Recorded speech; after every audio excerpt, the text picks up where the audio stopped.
She said it like it didn't weigh anything at all. "It's only one night," she murmured, clipping on her earrings, deliberately avoiding my eyes. This was the same woman who used to unravel if I went to bed upset.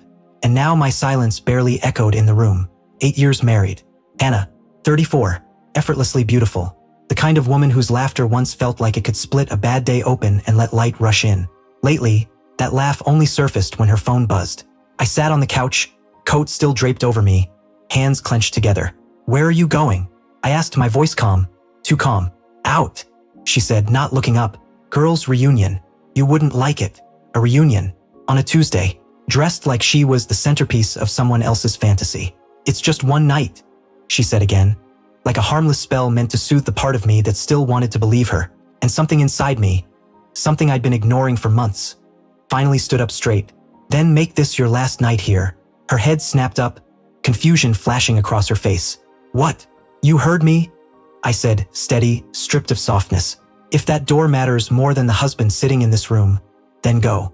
But don't come back pretending this is still home." Time locked itself between us. I watched it pass through her face. Guilt, hesitation, calculation.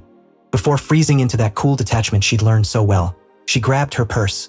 "You're being dramatic." "Maybe," I said, "but I'm done acting blind." The door closed behind her and the sound felt clean. Not like being left, more like clarity. I didn't chase her, didn't check my phone, didn't wait for explanations. I poured a drink, stepped outside, and let the night wind move through the trees. The house felt honest for the first time in a long while. At 2:17 a.m., the door opened again. Her heels tapped across the hardwood.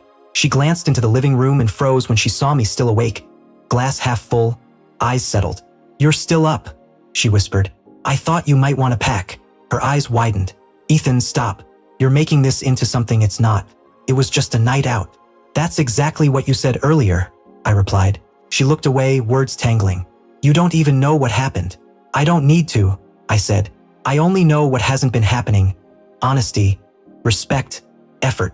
She sank onto the couch, like she was trying to sit back inside a version of our marriage that had quietly died months ago. "You think I cheated on you?" she asked, her voice shaking just enough to sound rehearsed. "I think you already left," I said. "You just haven't packed yet." Her face flinched, the truth landed. Then her phone lit up beside her. A name I didn't know. She flipped it face down too fast. Silence followed. Thick, heavy silence. The kind that says more than any argument ever could. "You can stay until morning," I told her.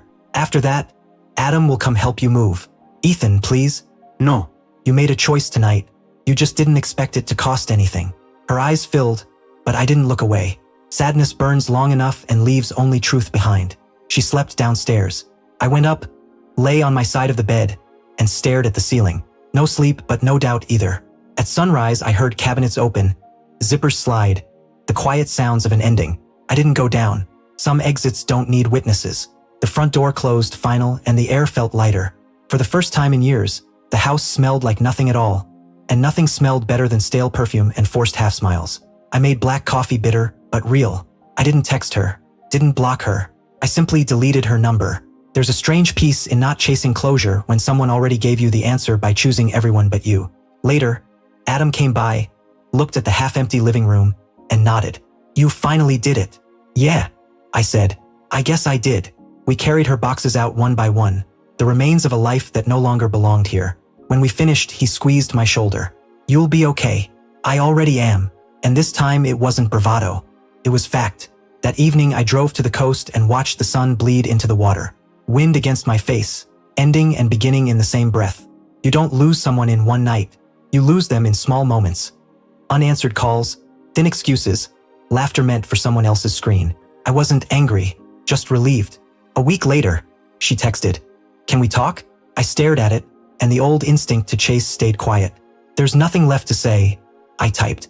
Then, I made a mistake. Maybe she did, maybe she didn't, but I wasn't living inside the pauses of her choices anymore. "So did I replied. "But I learned." I deleted the thread and slept 8 uninterrupted hours, the kind of sleep that feels like forgiveness. Months later, I repainted walls, changed curtains, reclaimed rooms that had been suffocating under